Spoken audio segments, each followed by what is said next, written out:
Como fazer uma palestra de impacto e uau? 6 passos extremamente práticos para você arrasar e ser aplaudido de pé ao ministrar uma palestra. Da onde que eu tirei todo esse conteúdo para partilhar aqui com você? De mais de 20 anos de experiência dentro do mundo corporativo, dando treinamentos e palestras por todo o Brasil, em empresas nacionais e multinacionais, e treinando mais de 17 mil pessoas até o dia que eu estou gravando esse episódio, para que elas também tenham um efeito uau nas suas palestras. Então, prepare-se, porque o que eu vou partilhar aqui com você, você pode aplicar de olhos fechados e saber que você vai, sim, ter um efeito uau. Dica número 1. Saiba exatamente qual é o público que você vai se comunicar. Quem são as pessoas? Qual o nível de experiência que elas possuem dentro do tema que você vai apresentar? Elas já ouviram falar sobre isso? Nunca ouviram falar sobre isso? Elas dominam o conteúdo que você vai falar? Qual é a expectativa das pessoas diante da sua palestra? Tem alguma palestra que vem antes da sua? A sua é uma palestra única dentro do evento? Quanto mais você souber do público, o que esse público está vivenciando, maior a chance de você ter um efeito uau. Porque toda a sua comunicação ela vai ser direcionada para esse público. Os exemplos, a roupa que você vai escolher, o jeito que você vai construir os slides, tudo vai ser direcionado para gerar conexão com este público. Mas pode ser que você esteja pensando, Gi, beleza, e se eu for fazer uma palestra e eu não souber quem são as pessoas que estarão lá? Você pode, logo na introdução, fazer algumas perguntas-chave para conhecer a sua audiência. Exemplo, vamos supor que eu estou ministrando uma palestra sobre como montar uma palestra e você está aí na audiência e mais 200 pessoas, tá bom? 201 pessoas dentro desse evento assistindo a minha palestra e eu não sei absolutamente nada sobre esse público. Logo na introdução, eu posso fazer perguntas onde o público participe levantando a mão. Ah, e se for online? Ok, participe no chat. Exemplo, eu gostaria de saber quem daqui já ministrou alguma palestra alguma vez na sua vida. Vamos imaginar que vai ser online, igual a gente está aqui agora? O que eu poderia fazer? Quem aqui já ministrou alguma palestra pelo menos uma vez na vida? Comenta aí, eu já.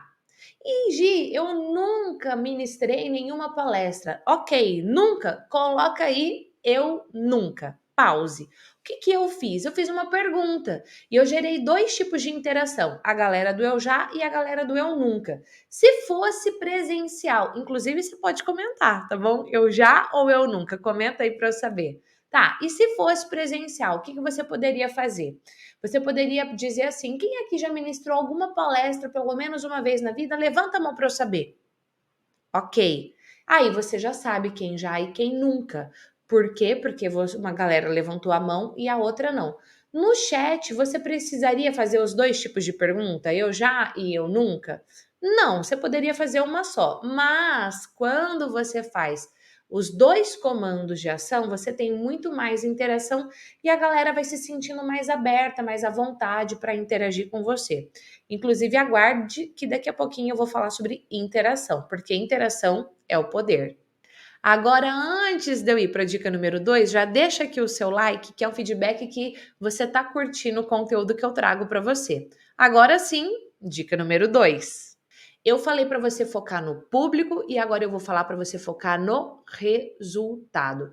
Antes de você ministrar a palestra, você vai se questionar qual é o resultado que eu quero alcançar com essa palestra.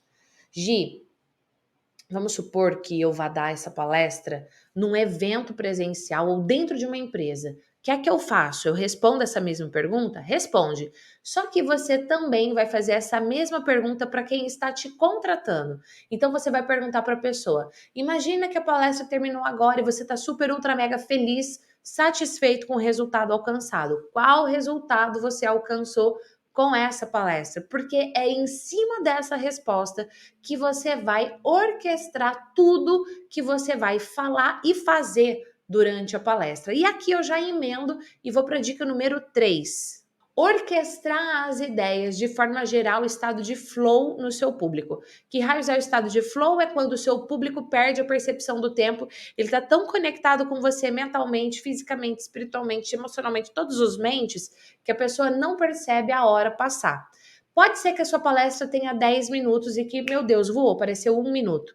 Pode ser que a sua palestra tenha 1 minuto. Meu Deus, que palestra chata, parece que durou horas. Então, tempo é uma percepção emocional. Quando você orquestra suas ideias, quando você usa o método efeitual para dar palestras, você gera esse estado de flow. Quando a gente fala em organização das ideias, a gente tem 3 momentos. A introdução, que ela é mais curta, o assunto central, que é mais longo, é onde você vai debater, é onde você vai explanar todas as suas ideias, e o terceiro momento, que é a conclusão, que também é mais curta. Inclusive, há alguns episódios atrás eu trouxe um conteúdo exclusivo sobre conclusão. Se você ainda não é inscrito nesse canal, você está perdendo tempo.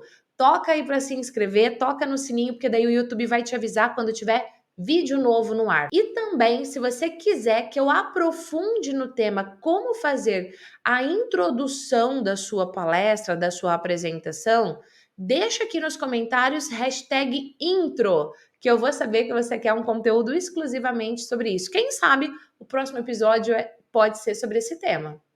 A introdução é o momento que você vai conquistar o público e é o momento onde você conquista não só a docilidade, ou seja, o público passa a torcer para que a sua apresentação seja um sucesso, mas também a atenção. A introdução é o momento mais importante da sua apresentação, da sua palestra. O assunto central é onde você vai trazer todas as suas ideias, é onde você vai utilizar de mais tempo para convencer o público, e a conclusão é o grande finale. Tem um e-book, Palestras UAU. Eu vou deixar gratuito para você fazer o download. Vou pôr o link aqui na descrição desse episódio. É só você tocar e fazer o download. Vai trazer mais insights para você, como é que você orquestra suas ideias. Agora, o que você tem que ter no seu radar é: o jeito que eu orquestrei essas ideias está gerando no meu público esse estado de flow? Está gerando esse forte poder de conexão? Está. Show. Continua. Não está, precisa rever e aplicar o método efeitual. Gi, você pode me dar alguma dica do que fazer para gerar esse estado de flow? O que tem no método efeitual? Posso, segura aí que daqui a pouquinho eu falo sobre isso. Agora, dica número 4. Arrase na sua comunicação. Aquele lance de vícios de linguagem, né, tá, daí, ok, entende? Prejudica a sua apresentação. Vícios de pensamento. É, a pessoa emite um som enquanto ela vai pensar, prejudica a sua comunicação. Uma postura ruim, ficar com o quadril caído ou com os ombros caídos, ou não utilizar o palco, o espaço que você tem ao seu favor, prejudica a sua apresentação. Ficar andando para lá para cá ou ficar fazendo gesto o tempo inteiro, prejudica a sua apresentação. Você precisa usar o palco, o espaço que você tem a seu favor, fazer gestos marcados e estratégicos e mais, se livrar dos vícios de linguagem, dos vícios de pensamento. E ó, quando eu falo vícios de linguagem, não é somente neta daí ok, entende? Tem vícios de linguagem mais elaborado. Vou te dar um exemplo. Deixa eu contar uma coisa para vocês. Outro dia eu fui ministrar uma palestra, aí a pessoa fala. Deixa eu contar uma coisa para vocês. A cada momento ela abre com a frase. Deixa eu contar uma coisa para vocês. Existem vícios de linguagem que são mais elaborados, são frases. Cuidado, porque isso prejudica a sua apresentação. Eu falei para você que eu ia dar dicas do que fazer durante a sua apresentação para gerar o estado de flow. E lá vem então a dica número 5. Conte histórias. Contar histórias ajuda a gerar o estado de flow, sim. Nós adoramos histórias, existe uma indústria gigantesca que é movimentada por conta de histórias, filmes, séries, enfim, e você pode fazer isso, obviamente, na sua apresentação. Agora, detalhe, não é contar somente a sua história. Você tem que pensar qual é a história mais estratégica para você contar na sua apresentação, contar na sua palestra. Se eu fosse, por exemplo, contar uma história minha, eu poderia dizer para você que eu fui uma pessoa que eu morria de medo de falar em público. Imagina pensar em ter um canal no YouTube, imagina pensar em ir para TV, dar entrevistas, jamais eu faria isso. Se você voltasse no tempo, eu ia dizer que era impossível. Sabe por quê? Porque eu me sabotava. Eu dizia para mim mesma: eu não sou boa o suficiente, eu sou tímida, eu sou só uma menina do interior. Eu não sei se você sabe, mas eu moro no interior do Paraná. Inclusive aqui a gente puxa bem o R, é interior. A porta, por quê? Onde você mora, inclusive? Conta aqui para mim. Eu amo os sotaques que nós temos no nosso Brasil, mas por muito tempo o meu sotaque me travava. Eu achava feio, eu tinha medo de ser zoada, eu tinha medo do que as pessoas iam pensar de mim.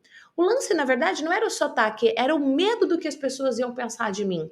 Eu não sei se você já deixou de fazer algo que, inclusive, para você era muito importante, para as pessoas ao seu redor era muito importante, mas porque você tinha medo do julgamento, medo do que iam pensar de você. Por muito tempo na minha vida eu sofri com isso. Quando eu decidi que eu não ia mais ficar presa pela ditadura da perfeição, pelo medo de errar, pela trava da autossabotagem, eu tomei a decisão de levar minha mensagem para o mundo. Eu tomei essa decisão lá atrás, quando eu ainda era estudante de psicologia, faz mais de 20 anos. Mas o mais uau não é saber que essa decisão impactou somente na minha vida, mas impactou na vida de milhares, de milhões de pessoas, na verdade. E eu me lembro de uma história de um menino super jovem que ele veio buscar ajuda porque ele também estava travado. Ele estava travado pelo medo do julgamento, medo do que as pessoas iam pensar dele. E eu me lembro que esse menino nem áudio no WhatsApp ele mandava. Se eu contar para você como é que está a vida hoje desse menino, pode ser que você nem acredite. Eu estou falando de um aluno meu de mentoria chamado Pedro Sobral. O Pedro hoje é empresário, tem mais de 30 mil alunos na sua plataforma online, vive da sua paixão, ele ama ser professor, ele ama ensinar e ele faz isso através do mundo online. Sem contar que o Pedro também é palestrante e ele arrasa nas suas palestras. Num evento onde tinham mais de 60 palestrantes, muito mais experientes do que ele foi eleito a melhor palestra do evento. E eu não sei se você sabe, mas aqui nesse canal do YouTube tem uma playlist onde eu mostro todo o processo de mentoria com o Pedro e também analiso a palestra dele. Eu vou fazer o seguinte, eu vou deixar um card aqui para você, onde eu analiso a palestra do Pedro e na descrição eu vou deixar um link da playlist Mentoria UAU para você ver todo o bastidor da construção da história do Pedro. A minha pergunta é: qual é a sua história? Qual é o seu medo? O que é que você está precisando desenvolver, aprimorar para ter um efeito UAU na sua palestra, na sua comunicação? Pausa. Acabei de contar duas histórias. Eu peguei um trecho da minha história, um trecho da história do Pedro, para dar um exemplo prático para você que contar a história é o poder. Quero saber se você se sentiu conectado quando eu contei a história. Comenta aqui história que eu vou entender. E é sério, se você ainda não se inscreveu nesse canal do YouTube, você tá perdendo tempo, porque tem muito conteúdo aqui. Lembra de se inscrever e tocar no sininho. E agora, dica número 6. Interaja com o seu público. Várias vezes durante esse episódio eu interagi com você.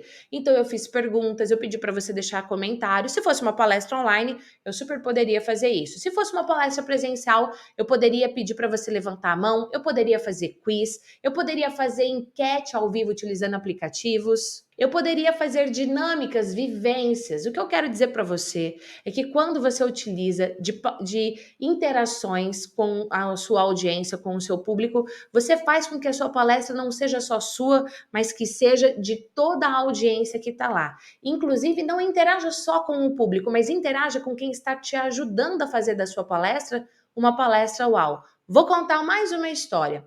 Comumente, nos eventos que eu vou fazer, onde eu sou convidada para palestrar, eu não tenho domínio da equipe de áudio e da equipe de imagem, ou seja, a equipe que vai pôr o slide na tela e a equipe que vai controlar o som. O que eu faço? Eu sempre vou antes interagir com essa audiência, com essas pessoas. Eu chamo pelo nome, eu busco saber um pouco da pessoa. Quando eu estou no palco, eu agradeço, eu elogio, eu brinco, porque a palestra não é só minha, a palestra também é deles.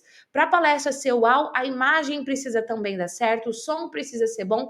Então eu trago não só todo o público, mas eu trago também quem está contribuindo para que essa palestra aconteça, com todo o bastidor, a equipe de som, a equipe de imagem, eu trago todo mundo junto para minha palestra. Então, interaja com o seu público e com a equipe que está te ajudando a arrasar. Agora aguarde, viu? Porque no próximo episódio eu vou trazer mais um trecho eu analisando a palestra do Pedro Sobral. Essa palestra que eu falei que foi eleita a melhor do evento, no próximo episódio a gente vai ter mais um trecho de analisando o Pedro, vírgula por vírgula, do que foi que ele fez para ser a melhor palestra do evento. Um beijo e eu te vejo no próximo episódio. Tchau!